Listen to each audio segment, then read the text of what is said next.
The chair beside him had been empty all night. Connor Briggs had set the place himself, napkin folded, water glass filled, fork lined up with the edge of the plate. String lights threaded through the live oaks above the courtyard, and the savannah air was warm and heavy and still. A woman in a dark green dress stopped at the chair. She put one hand on the back of it and looked at him. "Is this seat taken?" He looked up, dark hair pinned at the nape of her neck. A glass of champagne she hadn't touched. "I saved it for you." She laughed, quiet, caught off guard, and sat down. He hadn't been joking. She didn't know that yet. Neither of them spoke. The band shifted slower, and the whole reception seemed to pull back, leaving just the two chairs and the space between them that neither one could name. He saved a seat he couldn't explain, and she sat in it without knowing why. "Stay. This one builds slowly, and it's worth every minute." The house on 37th Street had a porch that leaned 2 degrees to the east, a front door that stuck in the humidity, and heart pine floors that Connor Briggs had sanded by hand 3 separate times over 6 years. It was the last occupied Victorian on the block. The others, 3 of them, all in a row, sat dark and boarded, their windows covered with plywood that was already starting to warp. Inside, the kitchen smelled like sawdust and reheated pasta. Sam sat at the table with a tube of model glue, a set of balsa ribs, and the half-finished hull of a clipper ship spread out on yesterday's newspaper. He was 10, and he worked the way his father worked, slowly, without talking, fitting each piece before reaching for the next. Connor stood at the counter across from him, running a block plane along a cabinet rail for a client on Drayton Street. The shavings curled onto the floor in pale ribbons. Neither of them had spoken in 20 minutes, and neither of them needed to. Connor had not always been a carpenter. 5 years earlier, he had been a licensed architect at Trask and Whitfield, the firm that handled most of the historic restoration work in Savannah's Starland district. He had designed the structural plans for 3 row houses on this block, including the one they were sitting in.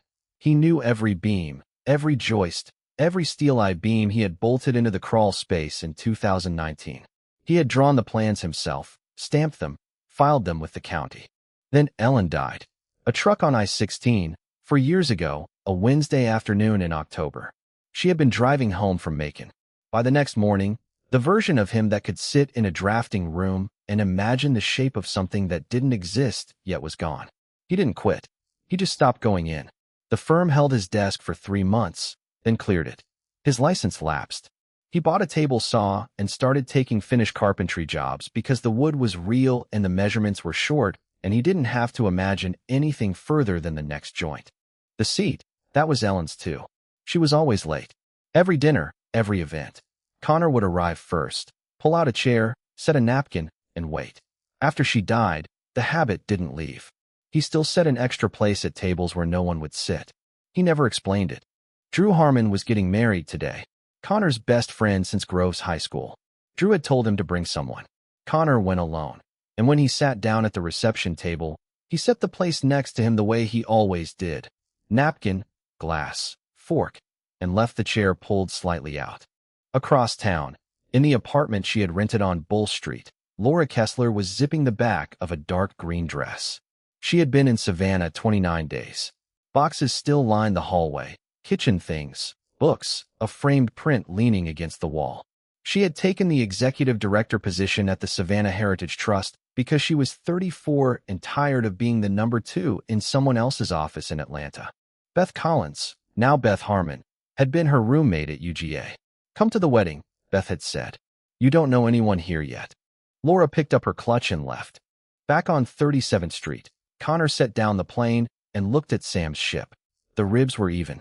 The keel was straight. "You going?" Sam asked, without looking up. "Yeah." "Is it going to be long?" "Couple hours." Sam nodded and went back to the glue. Connor hung his jacket over the chair, brushed the shavings off his sleeves, and walked out through the porch with the 2-degree lean.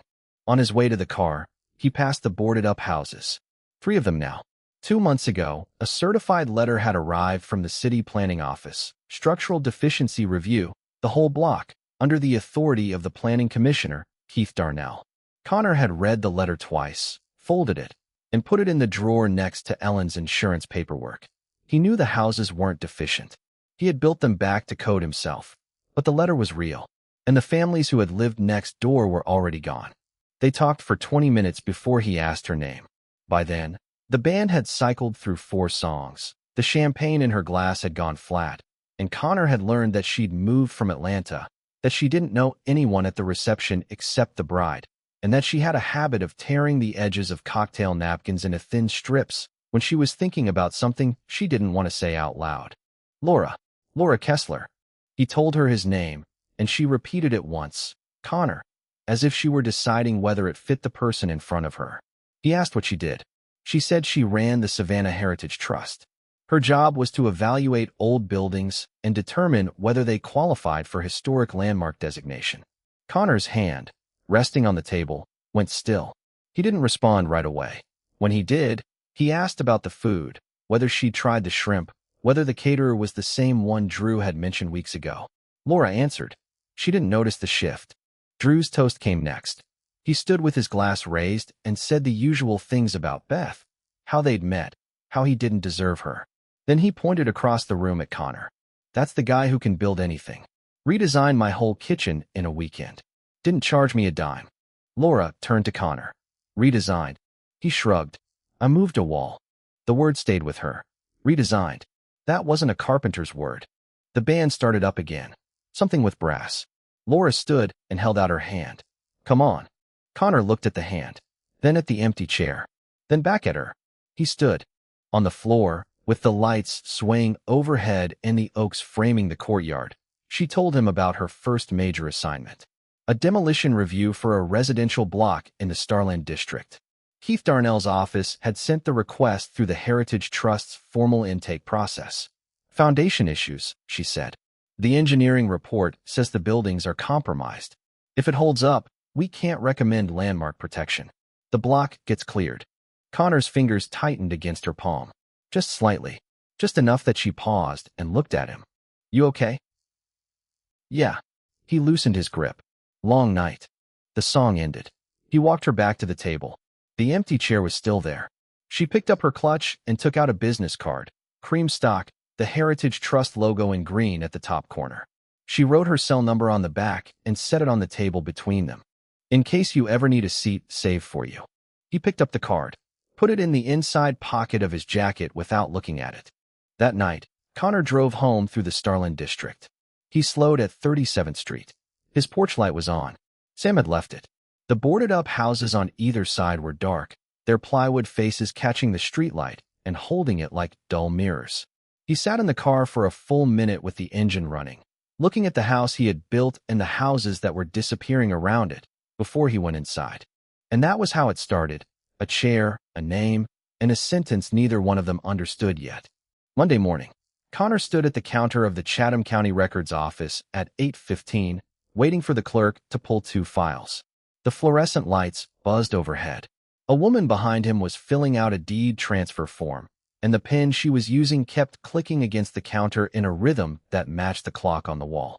The first file was the original structural assessment for the 37th Street block, filed by Trask and Whitfield in 2018, when Connor was still at the firm. He had written the assessment himself. Every house rated structurally sound. Foundations reinforced with new steel. Load-bearing walls intact. Roof structures reframed where necessary. He had signed it, stamped it, and delivered it to the county clerk's office in person. The second file was newer. Filed 6 months ago by a firm called Bellwether Engineering. Connor had never heard of them. Their report rated the same buildings as structurally deficient. Foundation lateral displacement of 2.3 inches, compromised load paths, moisture intrusion along the south-facing walls. Recommended immediate remediation or demolition. Connor read it twice. He held the page up to the fluorescent light, as though he could see through it to whatever was underneath. 2.3 inches. He had crawled under those foundations himself. He had bolted 8-inch steel-eyed beams into the original brick piers and shimmed every bearing plate until it was level within a 1/16 of an inch. He had filed the reinforcement specs with the county. There was no lateral displacement. There couldn't be. He drove back through the Starland district. 2 more houses boarded up since last week. A survey crew in orange vests was driving stakes into the corner lot, marking property lines for someone who hadn't shown up yet. Connor slowed the truck and watched them for a moment. 2 men with a transit level, working fast, not looking at the houses. At home, he found his jacket from the wedding hanging behind the bedroom door. Laura's card was still in the inside pocket. He turned it over. Her handwriting on the back. Her number, no area code, just the 7 digits, as if she already assumed he'd know which city. He called. "It's Connor. From Saturday. I know who it is." He asked when she was planning to visit the Starland block. She said Friday, her first site walk. He paused. Didn't say he lived there. Didn't say anything about the bellwether report or the 2.3-inch number that was still stuck in his head like a wrong note. "That block is worth seeing in person." She was quiet for a moment. "That's why I'm going." He hung up. Called Drew. Drew confirmed what Connor already suspected. Keith Darnell had been pushing the redevelopment deal at every council session for the past 3 months. Revitalization, public safety, tax base expansion. The usual words that meant someone was about to make money and someone else was about to lose a home. Laura spread the Starland block file across her desk on Wednesday afternoon. The Heritage Trust office was a narrow second-floor space on Broughton Street with tall windows that hadn't been washed since before she arrived, and a radiator that clanked every 40 minutes regardless of whether the heat was on. She had been here less than a month, and already the Starland file was the thickest thing in her drawer. The bellwether report was clean, professional, formatted with color-coded risk maps and structural cross-sections that looked like they had been generated by software rather than measured in the field. It said what Keith Darnell's office wanted it to say. The buildings were compromised, landmark protection was off the table, and demolition review should proceed on the city's timeline. She read it a second time. Then she opened the older file beneath it. The original restoration drawings were different. Hand-drafted, not digital. Each page stamped by the architecture firm, each measurement annotated in neat block lettering. The structural plans showed reinforced foundations, new I-beams, repaired load paths. Everything the bellwether report said was failing. The original drawings said had already been fixed, 5 years before the bellwether firm even existed. She flipped to the title block. The architect's name was printed in small caps at the bottom right corner. C. Briggs, AIA. Laura leaned back in her chair. The radiator clanked. C. Briggs. Connor Briggs. The carpenter from the wedding who had moved a wall in his friend's kitchen and called it nothing. The man who told her the block was worth seeing in person and whose voice had changed when she mentioned the demolition review. Her phone buzzed. Keith Darnell. "Laura, just checking in. Wanted to make sure we're aligned on the Starland timeline. Council needs that block cleared by Q3. I'll have my own assessment ready after the site visit, Keith." "Right. Of course." A pause that lasted 2 seconds too long. "Just don't let the old paperwork confuse things. Those restorations were done years ago. Buildings age." She hung up, sat with the phone in her hand. Then she picked it up and dialed the number she'd called from on Saturday night. Connor answered on the second ring. She could hear a router or a planer running somewhere behind him. "The original restoration drawings for the Starland block. C. Briggs. That's you." The tool noise stopped. "You designed those restorations." Silence. Then, quiet. "Friday. Come see for yourself." She pulled up in a Heritage Trust sedan at 9 in the morning.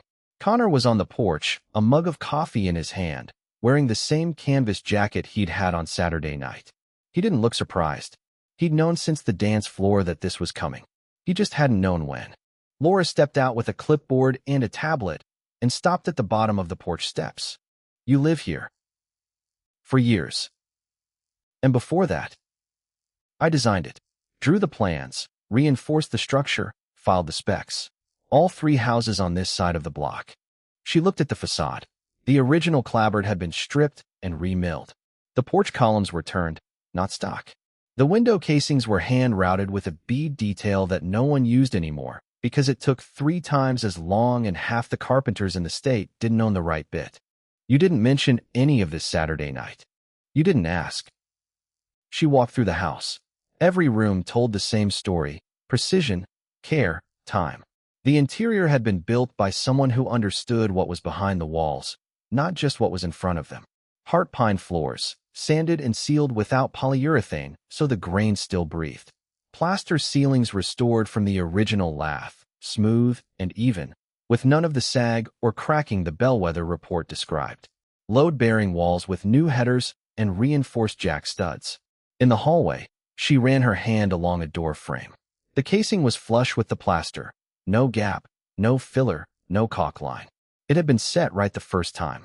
She opened her tablet and started photographing. Every room, every wall, every joint. In the crawl space, Connor went first with a flashlight. Laura followed, clipboard in one hand, knees on the packed dirt. He pointed the beam at the foundation piers. Steel-eye beams, 8 inches, bolted into the original brick in 2019. The concrete was dry. The brick was intact. The bearing plates were still shimmed and level. No displacement. No cracking. No movement of any kind. She could see the bolt heads, clean, unrusted, torqued to spec. Laura held up her tablet. They're claiming 2.3 inches of lateral displacement in these foundations. Connor set the flashlight on the beam. You're standing on the foundations. What do you see? She looked. She saw exactly what he saw. Nothing was moving. Nothing had moved in years. The bellwether report hadn't described this crawl space. It had described a building that didn't exist. They sat on the porch afterward. Laura set her tablet face down on the railing. Connor refilled his mug and handed her one she didn't ask for. She took it. Why did you leave architecture? He held the mug with both hands. Looked at the live oak at the end of the sidewalk, its branches spreading over the street in a canopy so thick the light came through in coins. I stopped being able to see the next thing. He paused. After Ellen died, everything I could picture was behind me. You can't draw a building you can't imagine standing in. So I stopped drawing. Started fixing what was already there. Laura didn't press. They sat on the porch while the morning got warmer and the street stayed empty. And for a few minutes there was just the coffee, the porch, and the 2-degree lean that Connor had never gotten around to fixing because Ellen had said she liked the way it made the rain run off. But the question hadn't gone away. The bellwether report was still in the system. Keith Darnell's office was still driving the timeline. And Laura's recommendation, the one that would decide whether these houses lived or disappeared, was due in 3 weeks. The bellwether engineering file was thin. Laura found it in the Georgia Secretary of State's online database on Tuesday evening. Sitting at her kitchen table with her laptop open and a glass of water she kept forgetting to drink. The company had been incorporated 8 months ago. A single registered agent, not a person, but an LLC. Anchorline Holdings. She searched Anchorline. Another LLC, filed in Delaware with a Georgia mailing address. The address matched a property investment group called Darnell Capital Partners. She read the name twice and sat with it. She pulled the Darnell Capital filing. The managing partner was a man named Glenn Foley. She searched his name and found a wedding announcement from the Savannah Morning News, 2016. Glenn Foley married Karen Darnell, sister of Keith Darnell, city planning commissioner for the city of Savannah. Laura sat back. The kitchen was dark except for the laptop screen. She read the chain one more time, slowly, tracing each link to make sure she hadn't invented a connection that wasn't there. She hadn't. Every filing was public. Every name was on the record. Keith Darnell's office had recommended Bellwether Engineering to the city council as the independent structural assessor for the Starland block. The council had approved the contract in a routine vote. No discussion, no disclosure, no competing bids. Nobody on the council knew that Bellwether was a shell company operated by Keith's own family through 2 layers of LLCs. The structural report, the one that said the foundations were failing, the one that made landmark protection impossible, had been written before any inspector ever set foot on the property. The whole thing was a pipeline. Keith flags the block. His family's company writes the report. The city condemns the homes. The investment group buys the land at condemned property prices. Luxury condos go up where the row houses used to be. Everyone profits except the people who live there. Laura went to the pre-session council meeting the next afternoon. She brought the corporate filings, printed, highlighted, paper-clipped, and set them on the table in front of Keith. She told him what the documents showed. The contract his office had steered to a company run by his brother-in-law. The report commissioned before any real inspection. The financial interest he had never disclosed to the council or to the public. Keith looked at the papers. He didn't pick them up. He didn't lean forward. He leaned back in his chair and folded his hands across his belt buckle, the way a man does when he wants you to know that none of this is news to him and none of it worries him. Laura. He said her name the way he might say the name of a street he'd driven down 1,000 times. The Heritage Trust gets its funding through city allocation. Every year, the council approves that budget. Your staff's salaries, your office lease, your preservation grants. All of it runs through a line item that my office recommends. He let the sentence sit in the room like furniture. Don't make this political. Laura held the filings against her chest. I'll be submitting my independent assessment to the full council. That's your call. She walked out. Keith stayed in the empty meeting room. He straightened the papers she had left on the table, stacked them neatly, and set them aside. Then he picked up his phone and made 2 calls. The first was to Glenn Foley. The second was to the council clerk's office. By Wednesday morning, the condemnation vote had been moved up, not next month. Next Tuesday, 9 a.m. emergency session. Connor got the new certified letter on Thursday. He stood in the kitchen and read it. Emergency condemnation hearing. 5 business days notice. He set it on the counter next to the old letter and looked at both of them. Laura called 20 minutes later. They moved it up. Tuesday. I know. We need your drawings, Connor. The originals. Your stamp, your specs. He didn't answer right away. She waited through the silence. I know, he said again. They met at the diner on Habersham Street on Friday afternoon. Corner booth, coffee, no menus. The waitress knew Connor. She brought him as usual without asking and set a second cup in front of Laura. The place smelled like bacon grease and dish soap, and the overhead fan wobbled on every third rotation. Laura set a folder on the table, her independent assessment, 26 pages, photographs, measurements, dates. Everything the Bellwether report got wrong, documented and corrected. This is my half, she said. But the council is going to push back. Keith will say I'm a nonprofit director, not an engineer. He'll say I'm biased. He'll say the Heritage Trust has a financial interest in preserving the block because that's what preservation organizations do. Are you biased? Probably. She didn't look away. But I'm also right. And right matters more. She asked if he still had the original structural drawings from the restoration. The ones he'd filed with the county in 2018, his stamp, his license number, every reinforcement documented down to the bolt pattern and the torque specification. They're in the shop, Connor said. Flat file, second drawer.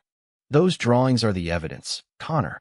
Your name, your measurements, your license, set against a report from a company that didn't exist 8 months ago, produced by an inspector who never walked the property. If the council sees that side by side, the Bellwether report falls apart. I know what they are. Then you know what Tuesday means. He did.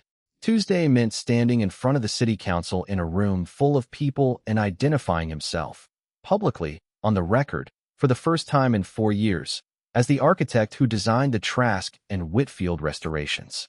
Not a carpenter. Not a handyman who moved walls for friends. The architect. He hadn't used that word since Ellen died.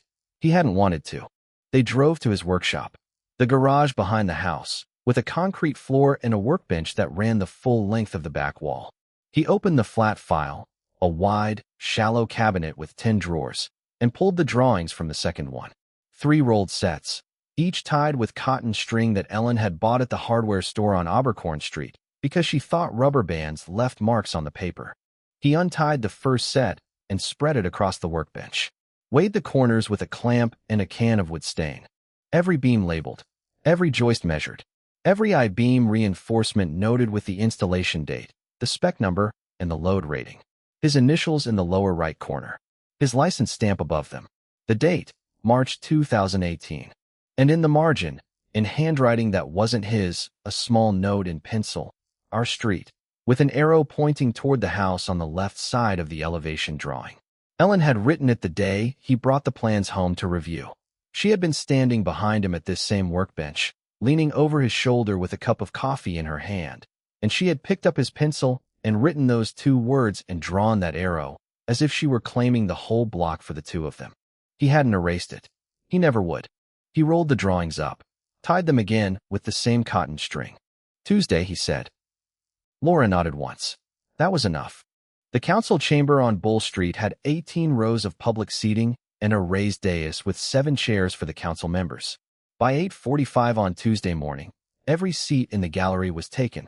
Word had moved through the neighborhood the way it always does in Savannah, not through announcements or press releases, but through conversations at the hardware store, the bakery, the gas station on Victory Drive. When someone's home is on the line, people show up. Keith Darnell presented first. He stood at the lectern in a gray suit with a lapel pin from the Coastal Georgia Planning Association and laid out the bellwether report with the confidence of a man who had done this before and expected it to work again. Foundation compromise, lateral displacement, structural deficiency ratings exceeding the city's threshold for voluntary remediation. His recommendation, immediate condemnation, effective within 30 days, to protect public safety and clear the way for responsible redevelopment. He spoke for 11 minutes. He did not mention Anchorline Holdings, Darnell Capital Partners, or Glenn Foley. Laura went next. She set her folder on the lectern and opened it. 26 pages. She had walked the block. She had measured the foundations. She had photographed every I-beam, every pier, every load-bearing wall. The buildings were sound. The foundations showed no displacement. The reinforcements installed in 2019 were intact and performing as designed. Keith interrupted from the dais. Ms. Kessler runs a nonprofit. She's not a licensed structural engineer. The council should weigh her assessment accordingly. Laura didn't flinch. She turned to the gallery. I'd like to call Connor Briggs to the podium. Connor stood from the third row. Canvas jacket. The rolled drawings under his arm. He walked to the lectern without hurrying, untied the cotton string, and spread the first sheet across the podium. Then the second. Then the third. He pointed to each reinforcement with a pencil, the same one he used in the shop, and explained what it was when it was installed and what load it was designed to carry. He didn't raise his voice. He didn't perform. He spoke the way he built, measured, precise, without anything extra. A council member leaned forward. Mr. Briggs, your occupation is listed as carpenter. How should this council evaluate structural drawings submitted by a finished carpenter? Drew Harmon stood from the fifth row, still in his work clothes from the insurance office. He's not just a carpenter. He's the architect who designed the Trask and Whitfield restorations for the entire Starland block. His name is still on the state licensing board, in active status. You can check it right now. The room shifted. Keith's hand moved to his lapel pin and stayed there. Connor continued. He laid out the timeline. Bellwether Engineering Incorporated, after the development group was formed, the contract recommended to the council by Keith's office without disclosure, the inspection report filed before any inspector had walked the property. He showed the Anchorline Holdings filing, the Darnell Capital registration, the name Glenn Foley. He never said the word fraud. He didn't need to. The council chair called for a motion. The vote was 6-1, delay condemnation pending an independent third-party structural review commissioned by the council itself, not by the planning commissioner's office. Keith Darnell stood, straightened his jacket, and walked out of the chamber without speaking to anyone. The door closed behind him, and the sound carried all the way to the back row. But the real weight of Tuesday didn't land in the chamber. It landed in the quiet that came after. Laura drove Connor home. She pulled up in front of the porch with the 2-degree lean and put the car in park, but didn't turn off the engine. The street was still. The boarded houses on either side looked different now, not abandoned, just waiting. Go be with Sam, she said. He looked at her. She kept both hands on the wheel, looking straight ahead at the house he had built. You did the hard part. Go home. He reached over and set his hand on top of hers on the steering wheel. Held it there. Not long, but long enough that she turned her hand over beneath his and held back. Then he got out, crossed the sidewalk, and walked up the steps. Inside, Sam was at the kitchen table. The clipper ship was almost finished, hull planked, bowsprit glued, and he was fitting the foremast into the deck socket with a pair of tweezers and the kind of concentration that shut out everything else in the room. Connor sat down across from him. He picked up a sanding block and started smoothing a piece of scrap balsa from the pile. They worked in silence for a long time. The kitchen clock ticked. The porch light buzzed through the window screen. Sam didn't look up. Are we staying? Yeah, we're staying. Sam pressed the mast into place and held it until the glue set. Then he reached for the next spar. Connor looked around the kitchen. The counters he had built from reclaimed cypress. The crown molding he had cut on the table saw in the garage. Every miter joint tight enough that you couldn't fit a piece of paper between the seams. The window frame he had replaced after the storm 2 years ago, fitting the new sash into the original casing so carefully that the paint line didn't break. He got up and opened the drawer beneath the phone. Beneath the old letters and the takeout menus, there was a sheet of drafting paper. He pulled it out. He hadn't touched one in 4 years. The paper was stiff. The edges had yellowed slightly from the heat of the drawer. He spread it on the table, weighed the corners with the salt shaker and a roll of masking tape, and picked up a pencil.